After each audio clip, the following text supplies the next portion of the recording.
Está começando agora mais um episódio da série Letramento Racial, Conceitos Afro-Brasileiros e Afins, um podcast dedicado a discutir palavras, ideias e conceitos fundamentais para compreender as relações étnico-raciais no Brasil. A partir de obras de referência, experiências cotidianas e debates contemporâneos, essa série propõe uma escuta crítica sobre linguagem, história, cultura e poder, contribuindo para uma educação antirracista, combate a preconceitos e o fortalecimento do pensamento crítico. O podcast é uma realização do Soteroprosa, o portal independente de textos críticos mais antigo de Salvador. Siga no Instagram, @Soteroprosa. Entre no site www.soteroprosa.com.br e leia textos críticos nas mais diversas áreas. Eu sou o professor Manuel Souza Júnior, doutor em Educação, historiador, cientista racial e político, e te convido a seguir comigo nessa jornada. Siga-me no Instagram, @Debate Racial Político. Semanalmente, teremos novos episódios com convidados especialistas em temáticas raciais e áreas afins. Eu vou fazer minha audiodescrição. Então, eu sou um homem pardo, de pele clara, barba grisalha, estou usando uma camisa cinza escuro. Atrás de mim tem um mapa mundi e uns livros. Eu uso óculos também, né? E essa série, ela foi inspirada nos volumes 1 e 2 do Dicionário Racial, né? O volume 1, que saiu em 2024, o volume 2, que saiu agora no final de 2025. O conceito de hoje, né? A gente vai falar sobre discriminação racial, preconceito. E ele foi um verbete escrito por esses dois pesquisadores que estão aqui na tela comigo. Então, nós temos aqui a professora Anselma Garcia de Sales, ela é professora doutora em letras pelo Programa de Estudos Árabes da USP, atua nas áreas temáticas de História da África, Relações de Gênero no Norte da África, Literatura Árabe e Relações Étnico-Raciais. Está aqui também comigo Ayrton Pereira Júnior, pai candomblessista, conselheiro tutelar em Campinas, São Paulo, desde 2012, em sua 4ª gestão, graduado em Educação Física, mestre em Educação e doutorando em Educação. Membro do Adoravias, qualquer coisa você me corrige, viu, Ayrton? Masculinidades Pretas, do Movimento Negro Unificado, do Afoxé Leogum e do Grupo de Estudos sobre o Pensamento Negro em Psicologia e Educação. E aí, Anselma, tudo bem com você? Vou começar com você, primeiras mulheres. Tudo bem, Manuel? Tudo bem, Ayrton? Eu gostaria de agradecer o convite. Eu vou fazer a minha audiodescrição, uma vez que eu já estou com a fala. Eu sou uma mulher negra de 52 anos, eu tenho cabelo castanho escuro, comprido, estou com uma blusa cinza escura, brinco dourado, batom vermelho. Atrás de mim tem uma parede branca com ar-condicionado branco ou acima. E aí, Ayrton, me conte como vai você. Obrigado, né, pela presença dos dois aqui. Olá, tudo bem com vocês? Oi, Anselma, oi, Manuel. Bom, vou fazer primeiro minha audiodescrição. Meu nome é Ayrton Pereira Júnior, sou um homem negro, de pele de primeiro tom, retinta, uso dreads, da cor preta e loira. Estou usando uma camiseta preta, com a descrição Exu. Atrás de mim tem uma parede branca, com alguns quadros e com Laroyer de Exu. Uso barbas, uso barba e bigode, estou de óculos, e já também, como a Anselma fez, já agradeço o convite para que a gente possa trocar essa ideia, né? Porque é isso, né? Muito bem. Anselma, comece contando um pouco sobre o que você tem pesquisado no momento. Ou então, como é que foi sua pesquisa do doutorado? Conta para a gente um pouquinho. Bom, no doutorado, eu estudei a construção do nacionalismo egípcio no romance árabe, né? Especificamente na obra A Trilogia do Cairo, do autor Najib Mahfouz. Ele é um autor que recebeu o Prêmio Nobel de Literatura, né, em 1988, foi o primeiro prêmio da língua árabe, né? Então, representado aí pelo Egito. Então, eu estudei nesta obra, né, de que maneira o enredo, né, e os fatos históricos do período de 1927 a 44, né, interferiram na formação do nacionalismo árabe, né, e particularmente do nacionalismo egípcio. Que riqueza, viu, de trabalho, muito interessante. E você, Ayrton, o que você está pesquisando agora no doutorado? Bom, estou pesquisando no doutorado, desculpe, a minha pesquisa no doutorado está voltada a masculinidades pretas, né? Como você mesmo, quando você me apresenta, é adoráveis masculinidades pretas, né? A gente tem um grupo aqui na cidade, então eu quase pesquisei masculinidades do mestrado, mas como já estava tudo muito bem encaminhado, eu acabei segurando, inclusive a Anselma estava na minha banca, né? Então, assim, nós não só somos amigos, né? Somos irmãos, enfim, a gente está em vários lugares, mas então eu quero conversar com os meninos pretos na escola. Os meninos precisam a gente precisa escutar os meninos, entender o que está acontecendo dentro da escola, mesmo que as evidências já demonstrem muitas e muitas coisas, mas é importante escutar, colocar para fora e poder fazer com que a voz dos meninos ecoe do nosso jeito, do jeito preto, inclusive, né? E aí, com essa linguagem também dos meninos.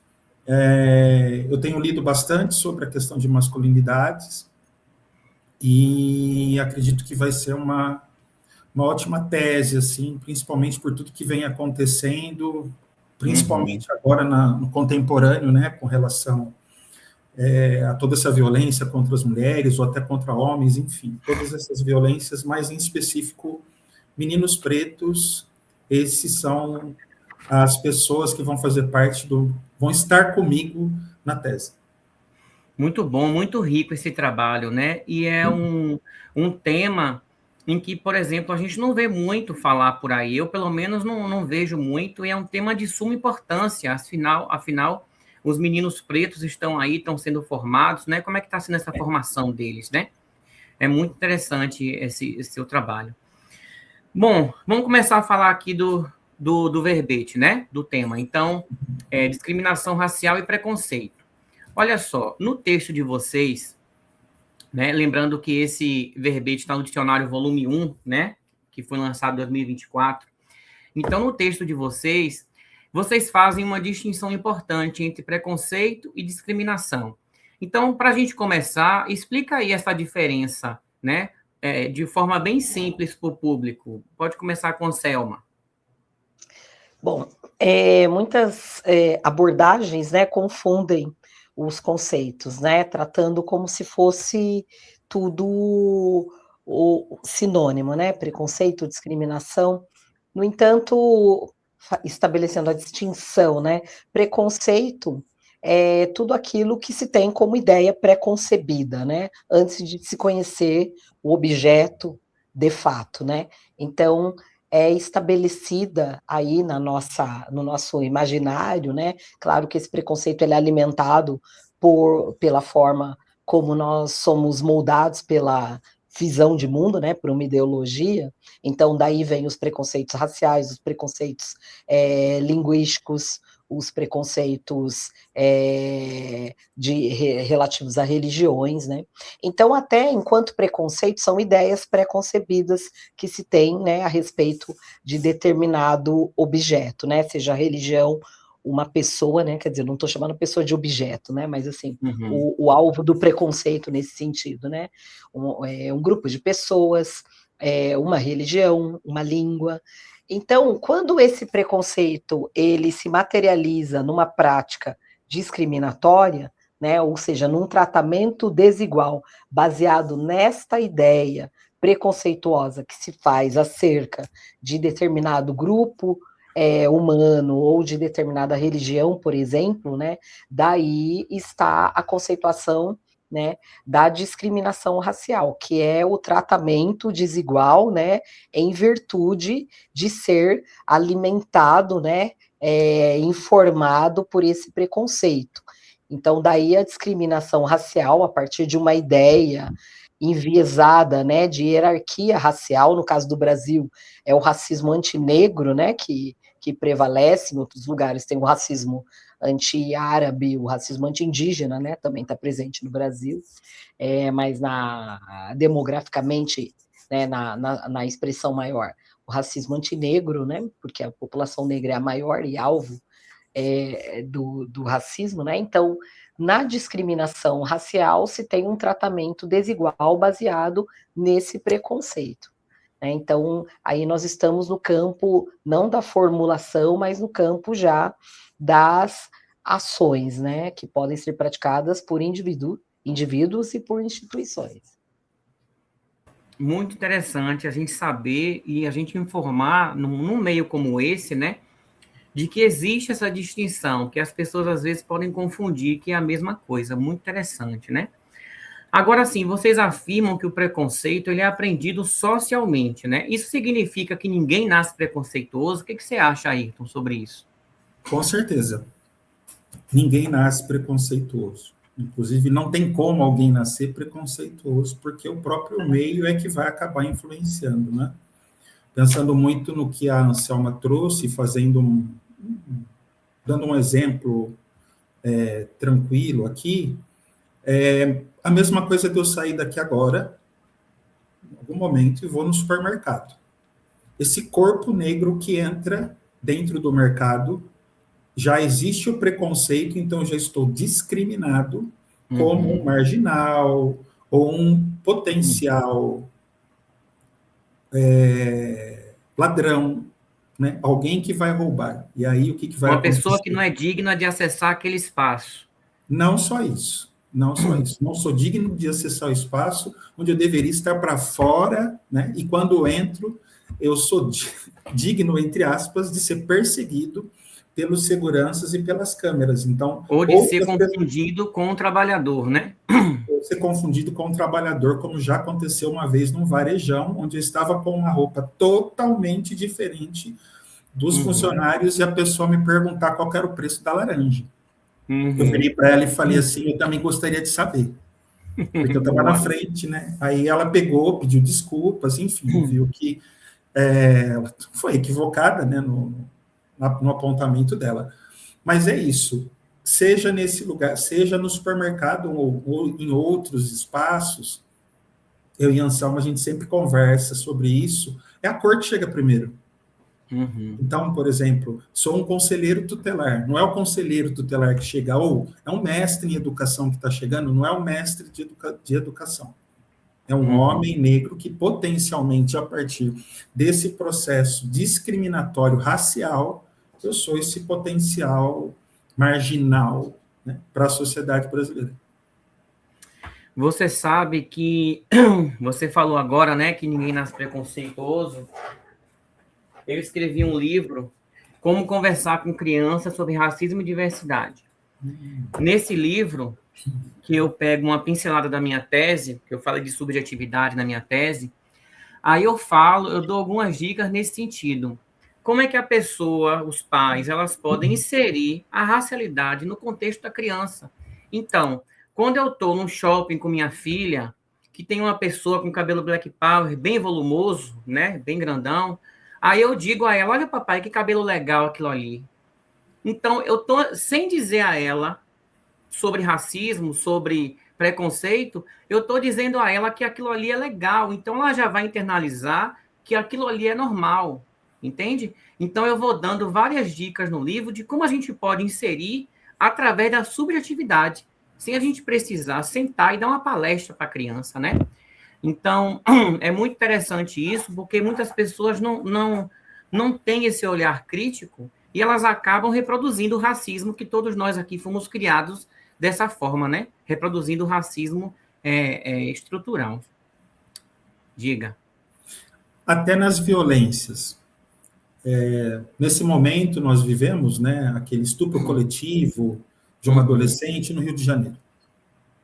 E aí, um dos adolescentes é filho de uma pessoa que foi exonerada, inclusive, que foi um subsecretário do governo do Estado. Bom, esse menino tem alguns históricos desse adolescente que ele já vinha apresentando dentro da escola sobre questões de estupro, violência, né? Inclusive, ele era visto como um potencial estuprador. E, quando você continua lendo as matérias que vão aparecendo, o pai desse menino, que foi esse ex-subsecretário, ele começa a enviar mensagens misóginas para uma influencer por conta do filho dela, do filho dele. O que eu estou querendo dizer? Que possivelmente, ou esse menino foi educado dentro de um espaço onde o pai é misógino, o pai é sexista. Uhum. Porque para ele atacar uma mulher da forma como ele atacou, porque isso está aí na mídia, né? Só o pessoal depois fazendo uma pesquisa, mas ele foi extremamente misógino e sexista com a influenciadora. Então, o que isso quer dizer? Vai muito ao encontro do que você trouxe agora. Nós temos algo que é aprendido, que é colocado, e que não ninguém para. Então, às vezes, os meninos estão sem controle, por quê? Porque ninguém conversa, mas você tem um adulto que acaba influenciando e educando um menino a ser misógino, sexista, e aí ele machista, etc. Machista e assim por diante. Ou seja, está ali um machista em construção, que possivelmente poderia bater numa mulher, etc., uma mulher que fosse mais empoderada, né? Pois é, infelizmente, a subjetividade atua e muitas famílias não têm esse critério, né? É uma pena. Por isso que a gente tem que fazer o que a gente está fazendo aqui agora, conversar sobre o tema, espalhar nossa mensagem, né? Porque isso é muito importante. Agora, o que significa compreender a raça como um conceito político-ideológico? Diga aí, Anselma. Tá no silencioso. Desculpa. O conceito de raça, raça numa acepção biológica, né, não existe, né? Porque raça é a raça humana, né? No entanto, a compreensão da raça, a percepção da raça, né, da racialização, ela passa pelo crivo sociopolítico. Então, a raça é um conceito sociopolítico. Por que sócio, né? Porque é um conceito forjado na sociedade, né, e mantido pelas interações sociais, e político porque implica nessa relação social o estabelecimento de relações de poder em que determinada raça terá o poder e determinada raça, outra determinada raça, será submetida ao jugo, né, da raça dita, né, pela ideologia racista, pela visão de mundo racista, né, e pelas práticas inferior, né, dada como inferior. Então, são os processos de racialização, né, que tornam, né, esse conceito de raça na sua materialidade, né, construídos nesse âmbito sociopolítico. Pois é muito interessante a gente falar sobre esses temas, né? Agora, quando a gente traz isso para a escola, para a educação, qual é o papel da educação no combate a esse preconceito e essa discriminação? Diga aí, Ayrton, a sua visão sobre isso. É onde tudo começa.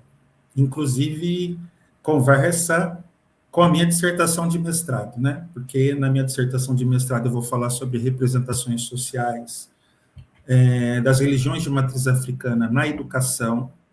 Então, a pesquisa se deu, pesquisa bibliográfica, e foi analisado os projetos político-pedagógicos de escolas infantis. Então, ali, o que eu pude verificar?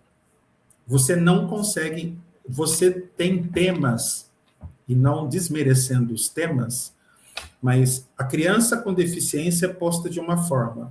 A forma como se fala de raça e racismo, essa palavra mesmo, racismo, quase não aparece, né? Você tem equívocos como, por exemplo, falar de África como país e não como continente. Uhum. E é colocado as pautas raciais de uma forma muito simplista ou quase nem aparece. Então, essa foi a minha dissertação. E começa na educação infantil. Inclusive, a professora doutora Carol Jango, ela escreve um livro, onde ela fala, inclusive, que dentro da educação infantil, na época da tese, você não via representações de materiais de pessoas pretas dentro da escola. Uhum. Então, a gente tem um longo trabalho a fazer, porque nós estamos aqui, Anselma do lugar dela e eu do meu lugar, só a gente sabe como é o dia a dia, né? Porque todo dia tem racismo. Uhum. E na escola é complicado, porque você escutar de uma diretora branca, por exemplo, a partir dos relatos que a gente tem do pessoal que está trabalhando na escola, que quando o menino sofre racismo, mas é assim mesmo. Não, não é assim mesmo. E aí, dentro desse conceito que a Anselma também trouxe, né, raça, uma das maiores desonestidades que existe, em específico de alguns cristãos, é dizer que todos nós somos seres humanos. Uhum. Porque eles desconsideram a nossa diversidade ou as diferenças, e eu falo, isso é desonesto. Porque vocês sabem que vocês, né, a ancestralidade de vocês deram cor, e a partir daí vocês fizeram todo esse processo, transformando raça em uma questão política, ideológica, que aí, então, faz com que a gente esteja onde a gente está hoje. E tudo isso, se estiver sendo trabalhado bem dentro da educação, muitos problemas estariam sendo... seria diminuído muitos problemas, mas, tendo em vista que nós estamos... a disputa de poder vai fazer com que essas pessoas queiram fazer, né?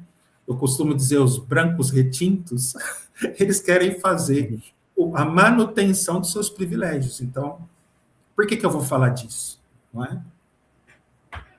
Quando você fala desse embranquecimento, né, dos cristãos aí a gente lembra de Jesus, que é pintado como o loiro de olhos azuis, né, que seria impossível naquela região, de onde ele veio. A gente lembra de Machado de Assis, que foi também embranquecido, né, pela literatura. Então, sempre essa questão, né? Ou seja, não pode ter uma pessoa cristã que pregou tudo que seja uma pessoa parda, como no caso lá de Jesus. Não pode ser uma pessoa negra, né? Como no caso de Machado de Assis, né? Então, a gente sempre vê esses apagamentos, né? Por isso que é importante a gente trazer esses temas à tona. Agora, falando ainda de escola, né? Será que as professoras, os professores e as escolas estão preparados para enfrentar essas questões de maneira crítica?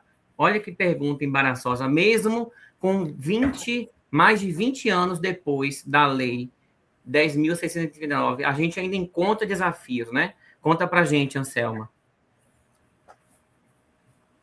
Bom, é um desafio, né?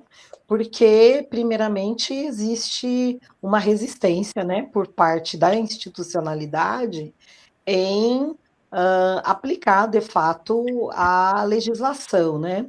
E quando ela é abordada, né, também, aí é uma forma, né, de dizer que se cumpre, né, trazendo apenas elementos culturais para o debate, né? Então, a lei, ela fala sobre as relações étnico-raciais e a história e cultura africana e afro-brasileira, e com extensão, né, da 11.645, dos povos indígenas também, as contribuições dos povos indígenas. Então, existe aí um apagamento, por um lado, não se tratar, não se falar, como a Ayrton já constatou na pesquisa de mestrado dele, né, em que não aparecia, e outra coisa que o Ayrton constatou também, né, e que é fato, é a simplificação, né, ou reduz-se tudo a manifestação cultural, ou reduz-se tudo a como se fosse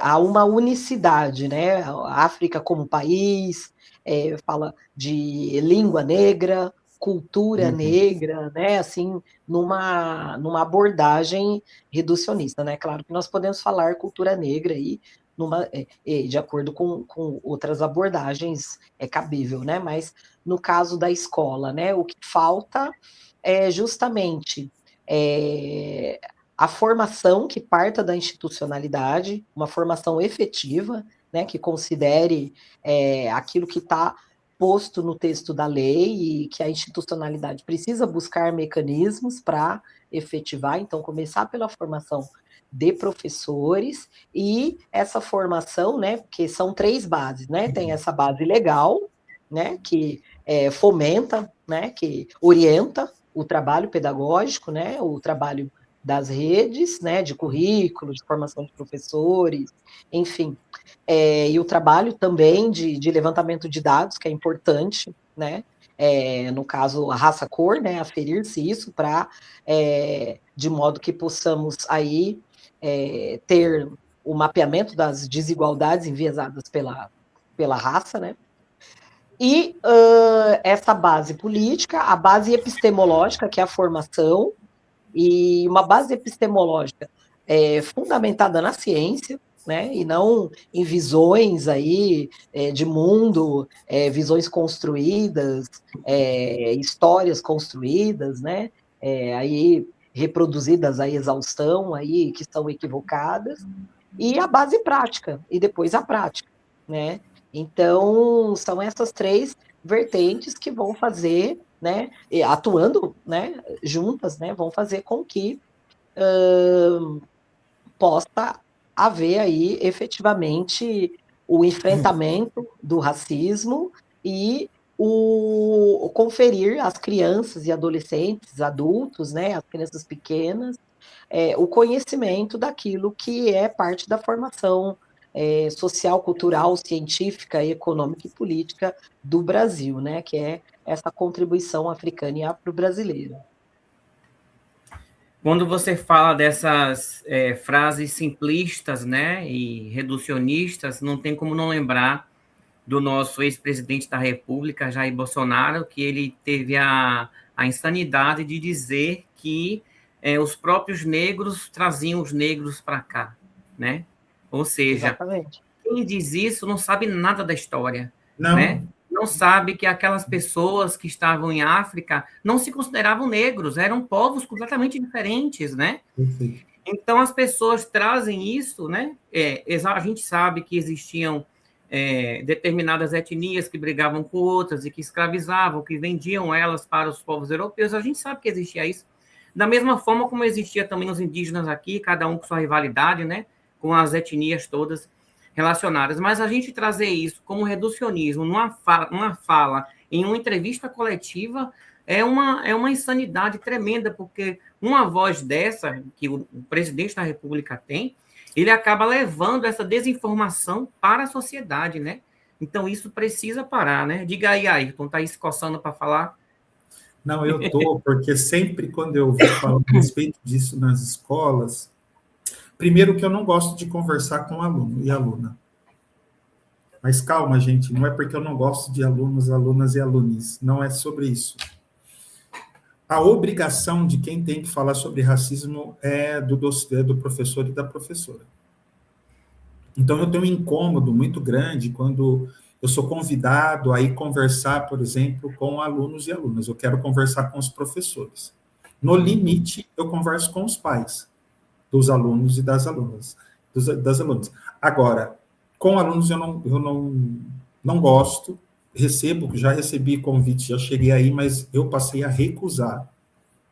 Porque se está na lei, a obrigação é da escola. E, consequentemente, a obrigação é do professor.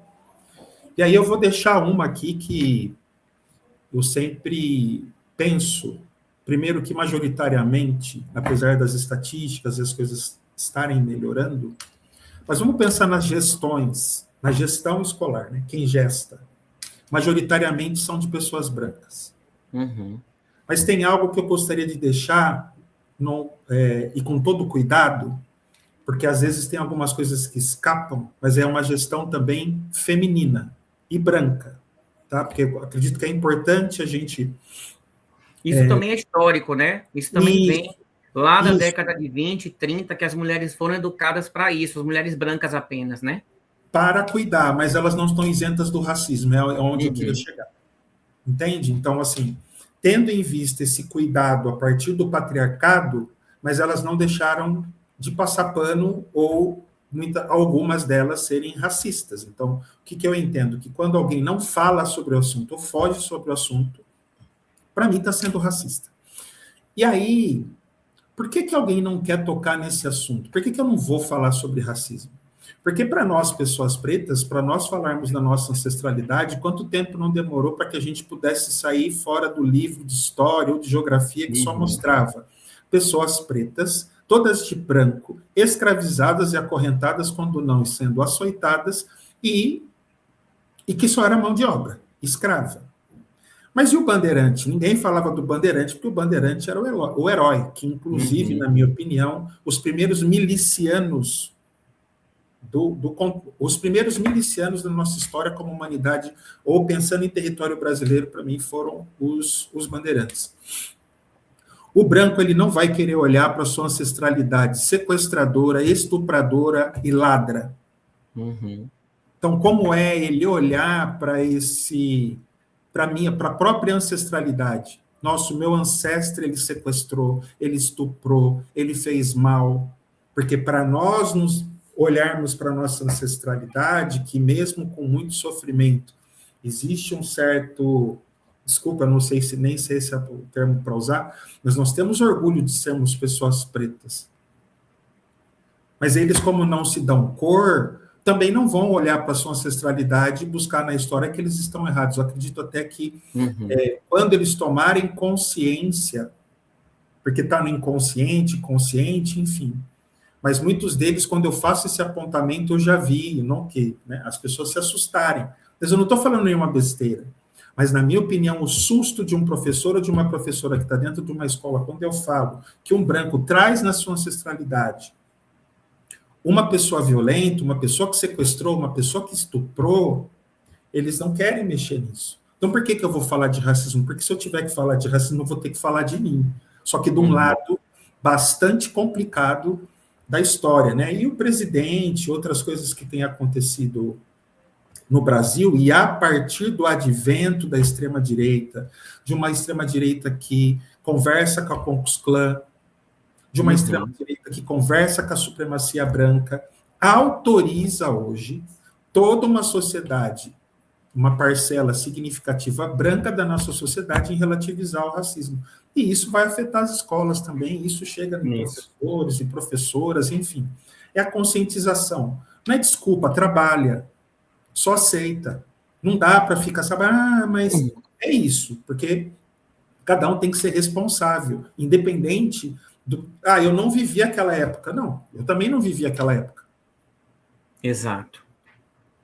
Eu não vivi aquela época, você não viveu aquela época, só que existe uma responsabilidade que é sua. Exato. Eu, como homem, cis, hétero, eu tenho uma responsabilidade hoje na luta contra a violência contra a mulher, contra o machismo, contra o sexismo. Eu tenho que arrebentar com o patriarcado.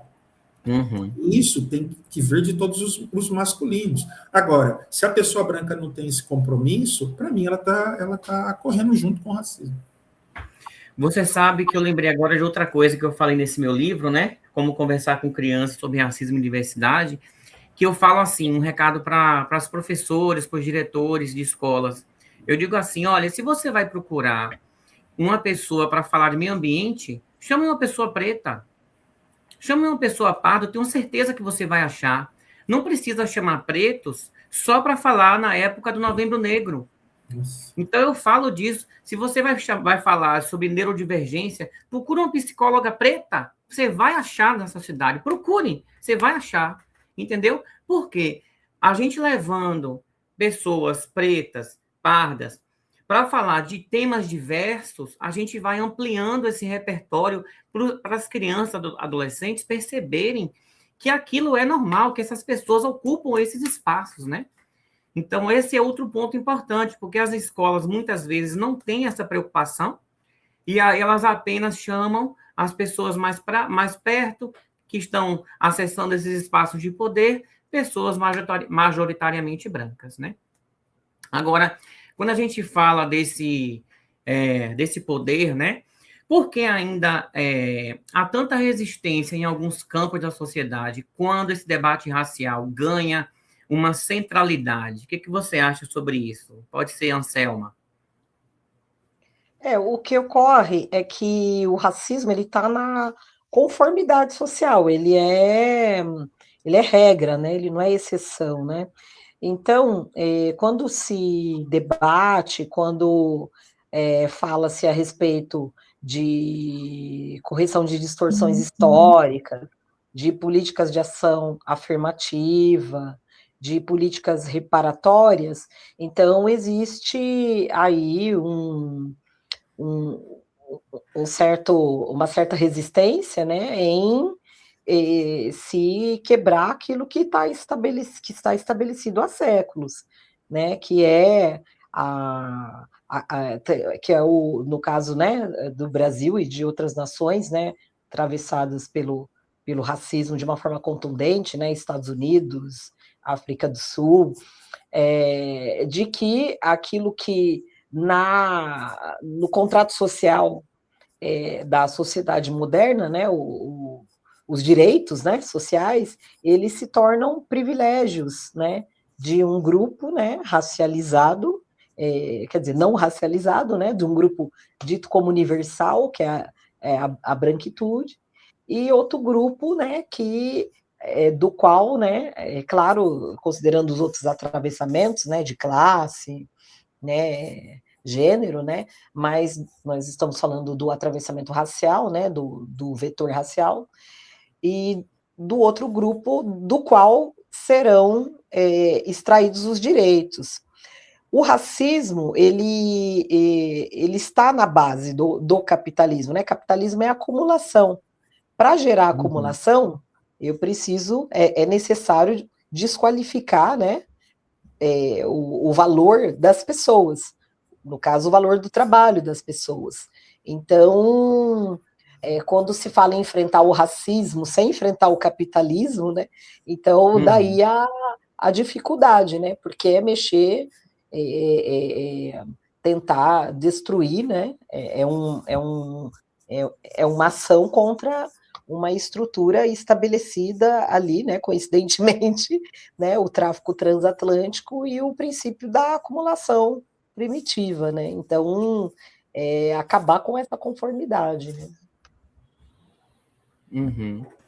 Agora, que mudanças práticas cada pessoa pode adotar para romper com essa estrutura discriminatória no cotidiano? Diga aí, Ayrton. O que a gente pode fazer na prática, né, para romper com isso tudo?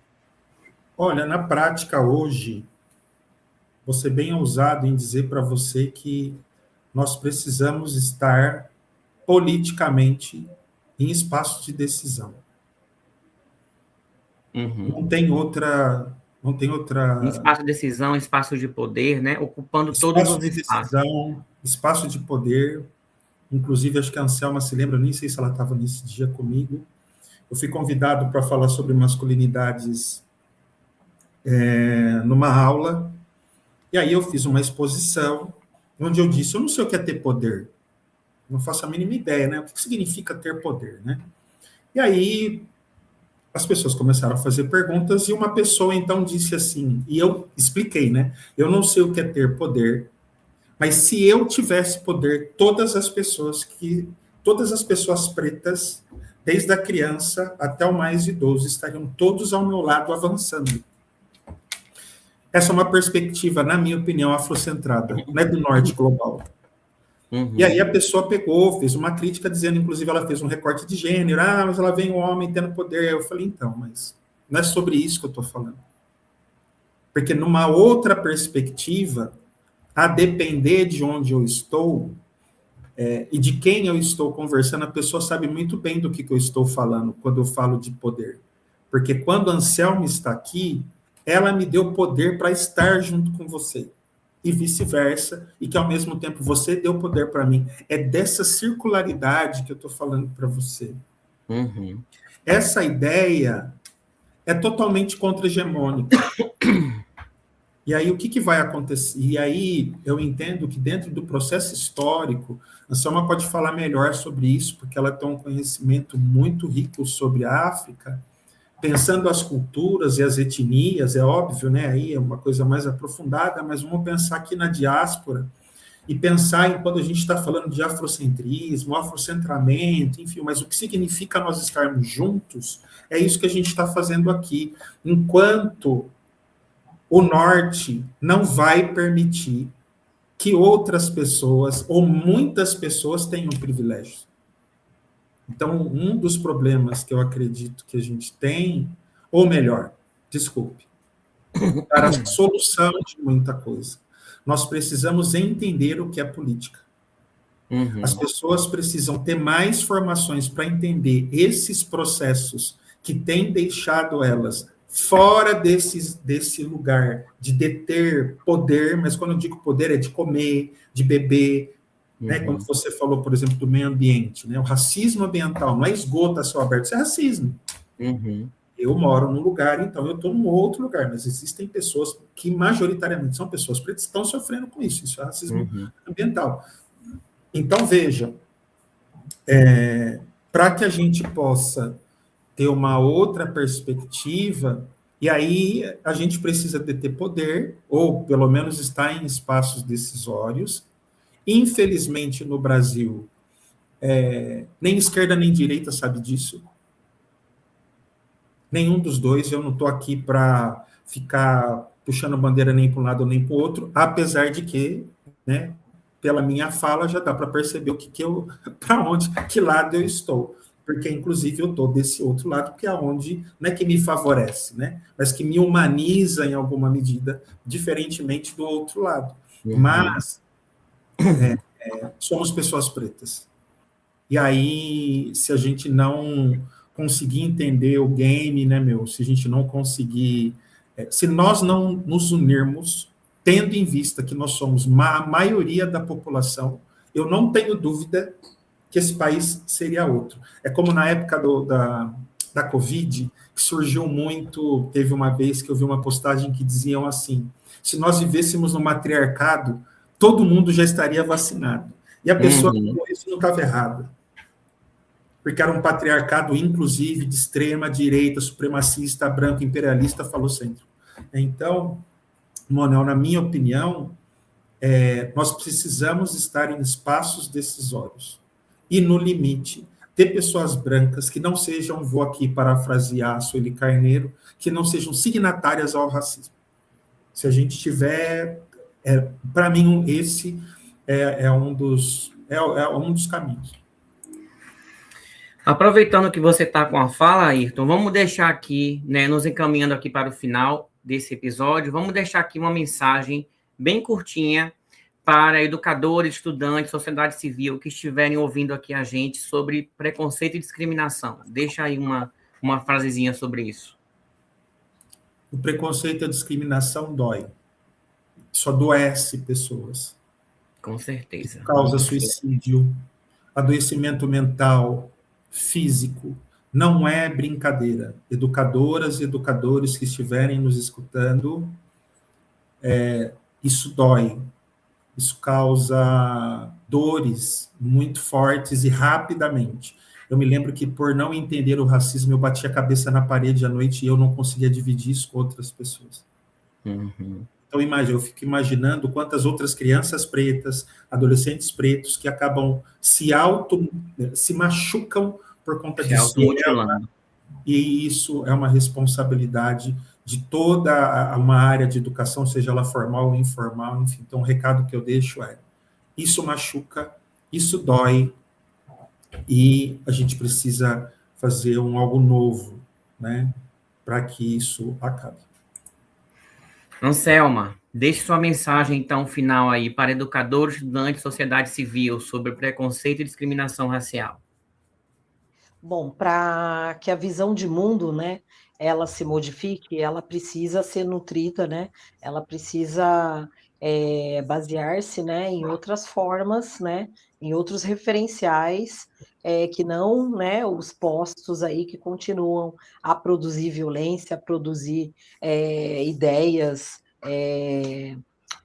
discriminatórias, né, ideias que resultam aí em atitudes de maneira geral violentas, né? No caso, a educação, né?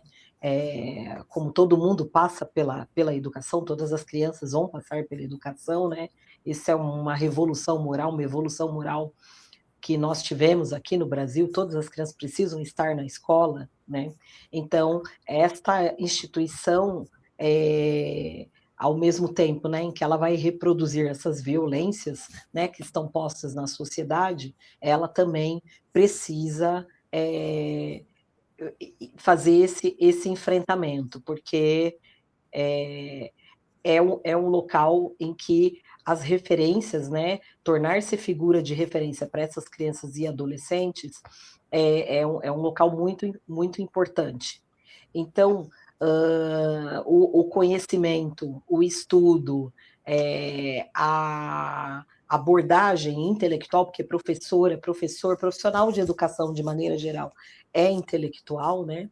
Está se munindo dos conhecimentos, do repertório da humanidade, né? A ser aí socializado, a ser dividido, né? Com quem está aprendendo, né? E ao mesmo tempo também, enquanto educadoras e educadores, nós estamos aprendendo. Então, não se furtar da ação de aprender, né? Porque qualquer tema, qualquer assunto que se vá falar dentro da escola, isso é estudado, né? E devidamente transmitido, como o tema do meio ambiente, o tema por exemplo, do aquecimento global, que está dentro do meio ambiente, né? O tema dos conflitos mundiais. Então, por que relações étnico-raciais e africanidades não se quer, né? Existe uma resistência em aprender, existe uma resistência em ensinar, né? Então, o repertório está aí, tem muito material, né? E hoje o seu próprio livro, né, Manuel, uma riqueza, né, porque traz ali uma base teórica e uma proposta também de prática, né, de vivência, e que é muito importante, né, se ter no material de referência para o assunto, né. Então, a escola precisa se munir desse conhecimento, apropriar desse conhecimento e fazer o enfrentamento às violências que estão aí, né, de gênero, as violências raciais, né, e todas as formas aí de tratamento desigual que estão postas e a escola acaba, evidentemente, reproduzindo, né. Muito obrigado, pessoal. Vamos partir aqui para o encerramento, porque a gente já estourou o tempo, porque é tanta coisa para a gente conversar, né? É uma delícia conversar com vocês dois. Muito obrigado por estarem aqui, por cederem um pouquinho da intelectualidade de vocês. A gente fica muito feliz. Então, obrigado, tchau e até a próxima. Tchau, muito obrigada. Tchau, tchau.